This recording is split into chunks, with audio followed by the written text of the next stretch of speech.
即摆有一项上新的研究发现讲，天气若是愈热，甜的就愈有效。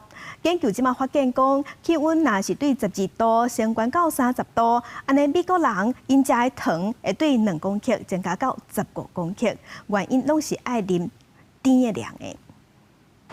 全世界气候暖化，这么热天是愈来愈热，就算有风也拢是小风。踮伫咧厝外实在是愈来愈挡袂牢。吹杯看伫咧自然气候变化期刊的研究发现，伫美国温度悬毋但是有掉雪的风险，也互人不知不觉食搁较侪糖。全美国一年加食35.8万吨的糖。As the temperature goes higher, people tend to consume more added sugar, and the most rapid increase happens between the 12 and 30 centigrades. 学者比对天气资料加消费习惯，追踪2004到2019年美国4万到6万户家庭的记录，发现温度若伫摄氏12到30度之间时阵，每增加1度，平均一个人一天就加食0.7公克的糖。0.7公克听起来敢若无多，不过一天炖起来，温度晚30度时阵，另外加食的就是2公克，增加到15公克左右。 会造成这种情形，上主要原因就是啉有糖的饮料。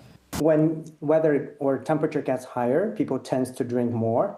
Habits of drinking which type of like beverage varies from country to country, culture to culture, background to background. 另外，天气热，收入较少的人食的糖是比收入较悬的人加几落倍，主要是因为结构性的问题。因为含糖的饮料主要消费对象拢是锁定收入较低的人。 另外就是较山区的地区水质无好，所以这种俗的饮料就正做代替品。过来就是厝内无装冷气，或者是长时间做体力的工作，所以常常会啉高糖的饮料止喙焦。伫气候暖化情形继续时阵，美国人糖食的量恐惊会搁再增加，也造成健康的风险。公司新闻温芳怡编译。